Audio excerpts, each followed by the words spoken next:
लुम्बिनी हाम्रो साथीहरू आउनुपर्छ बिर्गुन्जबाट साथीहरू लुम्बिनी घुमाउनु गइरहेको छ बिर्गुन्जबाट साथीहरू आउनुहुन्छ उहाँहरूलाई चाहिँ लुम्बिनी घुमाउनु गइरहेको छ आज चाहिँ हामी लुम्बिनी जान्छौँ पानी भैरवा प्रवेश गर्ने होइन भैरवा बजार यहाँबाट भैरवा बजार पुग्छ बेलैया भन्छ हाम्रो चाहिँ यसलाई चाहिँ 5 किलोमिटर अगाडि छ हामी लुम्बिनी चाहिँ 10-15 किलोमिटर सिधै गयो भने त्यहाँबाट भन्सारतिर गइन्छ हामी इन्डियातिर 5 किलोमिटरमा भन्सार पुग्छ अब हामी यहाँ चाहिँ तल यहाँबाट 5 किलोमिटर भन्सार छ यहाँबाट अगाडि 5 किलोमिटर भन्सार छ अब हामी चाहिँ यसरी राइट लगाएर लुम्बिनीतिर लाग्ने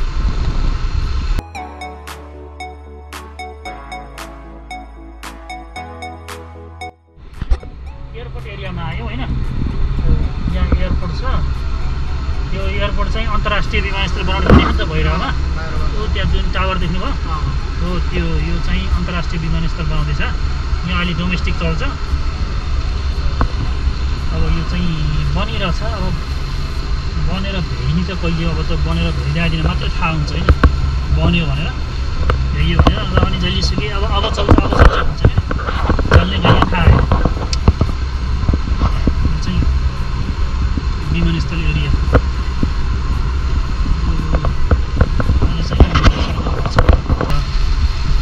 बनाउन सकेको छैन अब यो पुल चाहिँ कहिले बनाउने थाहा होइन यो यस्तो सिङ्गल वे पुल अझै बनाएको छैन छोडिदिएको छ है यहाँ पुलहरू तपाईँहरू देख्न सक्नुहुन्छ पानी चाहिँ यस्तो परिरहेको छ पुल चाहिँ यस्तो बनाएर छोडिदिएको बनाएर चिच्याउने हो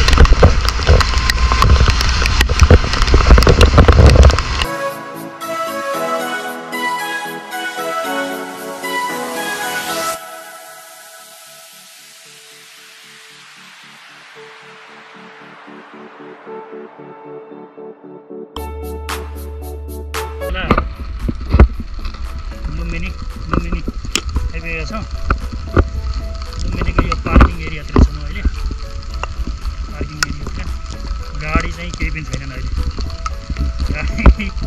वैशाखको 1 गते म यहाँ आउँदा चाहिँ यति प्याक थियो यहाँ हामी ठाउँै पाएको थिएनौँ गाडी राख्ने पनि ठाउँ पाएको थिएनौँ अहिले भने पुरै खाली छ यो पार्किङ एरिया हो पुरै खाली छ अहिले चाहिँ हल्का फुल्का टेम्पोहरू मात्रै रिक्साहरू मात्रै देखिन्छ पुरै खाली छ यो पारी त्यहाँनिर टिकट काट्न जाने अनि टिकट काट्नुपर्छ टिकट काटेर भित्र लाग्छौँ गाडी नै लिएर भित्र जान पाइन्छ सीमित ठाउँमा मात्रै पुरै मायादेवी टेम्पलभित्र त जान पाइँदैन गाडी लिएर बाहिर चाहिँ त्यहाँनिर शान्तिदीप भएको निरसम्म जान पाइन्छ काउन्टर छ होइन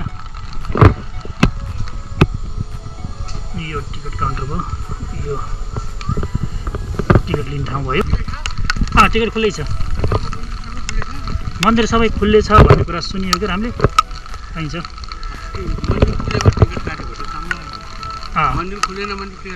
हो मन्दिर हामी खुलेछ अरे अलि पहिला समाचारमा आएको थियो मन्दिर खुलेछ त्यही भएर आएको हामी पनि टिकट दिए भनेपछि फुक्की पनि खुले होइन न त भनिहाल्छ नि त्यहाँ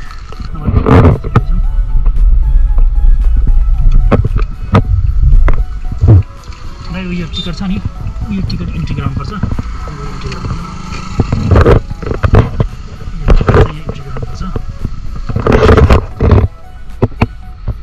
इन्ट्री गर्ने हो ल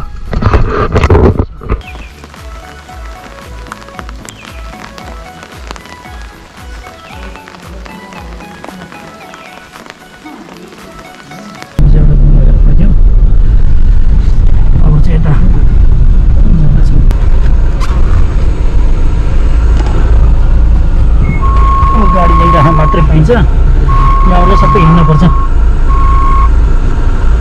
अब हामी चाहिँ यहाँ बोटिङ गर्ने भन्ने कुरा भयो है लुम्बिनीमा आएर यो आवाज ठुलो आएर केही बुझ्दैन होला है अब हामी यहाँ बोटमा सर जाँदैछौँ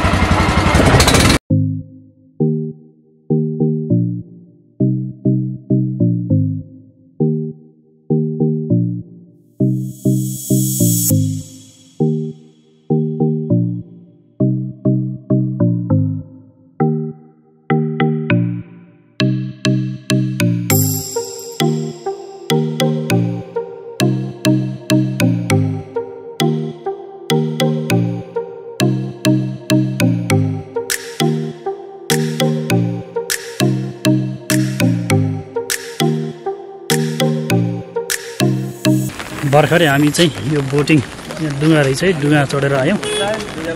त्यो पारीसम्म पुगेर आउँ। अब जाउँ, अब त्यता लाग्यौँ। यो हामी लुम्बिनी आयौँ भने चाहिँ सबैभन्दा एउटा चिनारी भनेको यही एउटा शान्तिद्वीप। यहाँ चाहिँ वर्षौँदेखि चाहिँ जमिन मुनिबाट आगो बलिरहेको छ भन्ने चाहिँ यहाँ जति ठुलो पानी परे पनि यो निप्दैन अरे। अहिले पनि तपाईँ देख्न सक्नुहुन्छ छाता उडिरहेको छ, मैले पनि छाता उडेकै छु, पानी परिरहेको छ, तर पनि यहाँ बलिरहेको छ यो शान्तिद्वीप। भर्खर हामी यसमा बोटमा चढेर यो पोखरीमा हेलो हेलो अरे ल त्यहाँ यो टेबल देख्नुहुन्छ। यहाँबाट हामी चाहिँ भर्खरै त्यो पारीसम्म पुगेर आयौँ है बुलबुलमा चढेर। ल लगा उतातिर पानी नपरेको भए एकदम बेस्ट हुने रहेछ आज। सरलाई कस्तो भइरहेको ठिक छ नि होइन? ल उहाँहरू हाम्रो गेस्ट, उहाँहरूले लिएर आएको हामी लुम्बिनी। अब हामी चाहिँ यहाँबाट मेन मन्दिरतर्फ प्रवेश गर्दैछौँ। ल तपाईँ आउनुभएको थिएन यहाँ? फर्स्टचोटि हो। ल उहाँको नि फर्स्टचोटि यही छ। भएर अटो फोकसै गरिरहेको थिएन अनि अँध्यारो भइदिन्छ। यस्तो हुनु पऱ्यो नि। अनि बल्ल यो ट्रस्ट जुन छ यो चाहिँ नेपाल सरकारको चाहिँ उसमा छ कि कुनै? नेपाल सरकारको हो यो सब नेपाल सरकारको हो। यो एउटा ट्रस्ट बनाएको छ लुम्बिनी विकास योजना भनेर। लुम्बिनी विकास योजना भनेर ट्रस्ट बनाएको छ भनौँ चाहिँ। ठुलो छ एरिया, बहुत ठुलो एरिया छ यो। एरिया चाहिँ एकदम ठुलो छ। जुत्ता राख्ने ठाउँ छ यहाँ लुम्बिनीमा आइसकेपछि। भिक्षुहरू हजुरहरू सबै भिक्षुहरू हुनुहुँदो रहेछ यहाँ। के को लागि बस्नुभएको यहाँ? ए पानी परेर बस्नुभएको? भिक्षुहरू चाहिँ यहाँ पानी परेर ओत लगाउनु बस्नुभएको रहेछ। अब हामी चाहिँ भित्र प्रवेश गर्ने। भित्र प्रवेश गर्न चाहिँ यहाँ टिकट देखाउनु पर्छ। अघि जुन हामीले गेटमा सुरुमा टिकट काटेको थियौँ त्यही टिकट चाहिँ देखाउनु पर्छ। यहाँ बिना टिकट भित्र जान पाइएन। र यसभित्र चाहिँ यहाँ टिकटक बनाउनु प्रतिबन्ध रहेछ है। यो कसैले टिकटक बनाउन चाहनुहुन्छ भने यहाँ टिकटक निषेधित एरिया भन्ने लेखेको छ। टिकट प्राइस चाहिँ यस्तो लेखेको रहेछ। ल र हामी चाहिँ यो पिस जोन मायादेवी मन्दिरनिर आइपुगेका छौँ। यो मायादेवी मन्दिर पिस जोन। यो गार्डन चाहिँ अच्छा गार्डन छ। यो मन्दिरभित्र चाहिँ क्यामेरा लान प्रतिबन्ध छ, क्यामेरा लान पाइँदैन। यहाँ बाहिर खिचिरहेको छौँ शान्त। यो चाहिँ पोखरी होइन, मायादेवी स्नान गरेको पोखरी भन्छ यो। यहाँनिर चाहिँ बेला बेला यहाँ कछुवा पनि देखिन्छ है यहाँ। अब अहिले चाहिँ पानी परेको भएर खासै नदेखेला। कछुवाले सानो टाउको देखाइरहेको छ त्यहाँ। टाउको देखिरहेको छ कछुवाको। त्यहाँनिर पर पनि छ। माछाहरू पनि एकदम धेरै छ यहाँ। यहाँ चाहिँ यहाँनिर छ कछुवा। ओके। त्यहाँ पनि त्यस्तै देखिरहेको छ है, टाउको देखाइरहेको छ। कछुवा एकदम जुन छ यो मन्दिर भन्ने या यो यसको स्मारक भनौँ। यसको साइडमा चाहिँ पहिला म जब सुरुमा आउँथेँ लगभग त्यही 48 सालतिर 48-49 सालतिर यहाँ ठुलो रुख हुने गर्थ्यो। त्यो रुखमा चाहिँ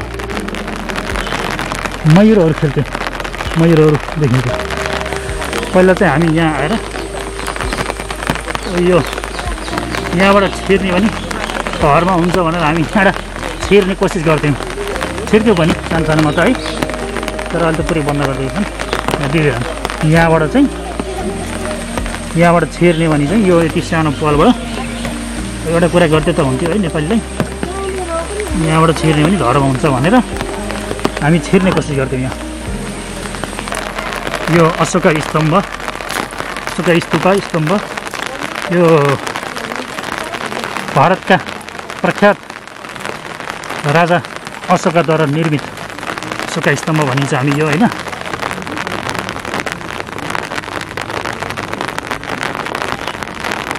चाहिँ यहाँबाट फर्किँदैछौँ भित्र गयौँ भित्र गएर चाहिँ त्यहाँभित्र डुल्यौँ ठिक छ शान्त छ लुम्बिनी पर्यटक अहिले चहल पहल त धेरै कम छ आज पानी पनि परिरहेको अनि चाहिँ धेरैलाई थाहा पनि छैन होला लुम्बिनी चाहिँ खुलेको छ भनेर त्यही भएर धेरै मानिसहरू देखिएन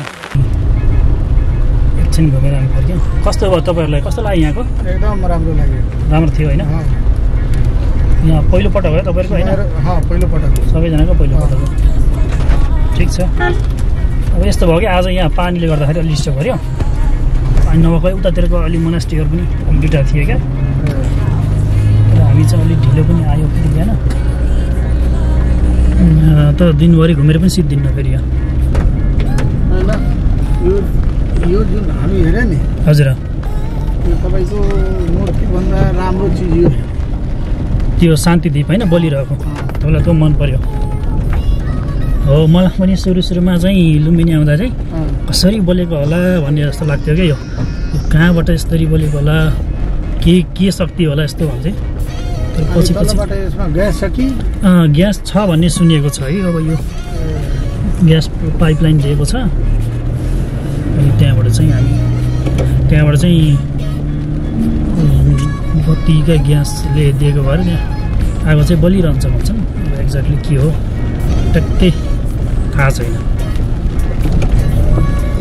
तर त्यो जे होस् बलिरहेको चाहिँ हरेक जस्तो पानी परेको बेला नि बलिरहन्छ यो बुद्ध ग्राम भन्ने यहाँनिर चाहिँ बुद्ध भगवानको बारेमा चाहिँ जानकारी दिइन्छ भन्ने कुरा मैले सुने भर्खरै है लगभग 1 घन्टा जतिको कार्यक्रम हुन्छ यो चाहिँ बुद्ध भगवानको बारेमा सुरुबाट अन्तिमसम्म चाहिँ जानकारी दिइन्छ भन्ने कुरा चाहिँ यो लुम्बिनीको 5 नम्बर गेटबाट सिधै अगाडि आउने पनि देखिँदो रहेछ यहाँ 5 नम्बर गेटबाट यो आउने बाटो छ यो बाटोबाट आएर यहाँ पार्किङ छ यहाँ होटलहरू पनि छन् यहाँ होटलहरू टन्नै होटलहरू छन् यो ठाउँमा आउँदा चाहिँ यो बुद्धग्राम नाम चाहिँ बुद्धग्राम भनेर रहेछ ल पछि आउँदै काम छ अहिले चाहिँ बन्द रहेछ अब खुलेको बेलामा आउँदा चाहिँ रमाइलो हुन्छ होला सायद यो भैरवाबाट आउने बाटो यतातिर छ है यो बाटोबाट आएपछि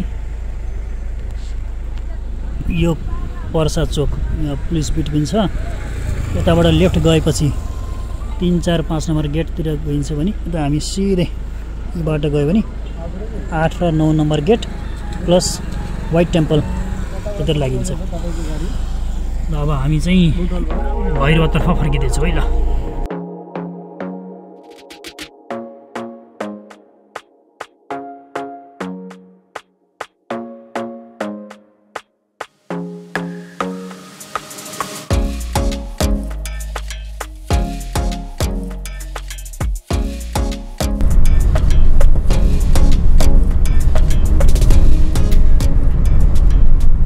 आजको यात्रा कस्तो लाग्यो राम्रो लाग्यो ठिक छ ल माथि जाउँ चिया खाउँ है त्यसपछि गरौँ ल अब हामी घर आइपुग्यौँ उहाँहरूलाई चाहिँ हाम्रो गेस्टलाई चाहिँ लुम्बिनी अझ घरबाट गएर लिएर है पानी परेको भएर धेरै डिस्टर्ब भयो तर ओभरअल जे रमाइलो भयो भने नि ल बन्द गरौँ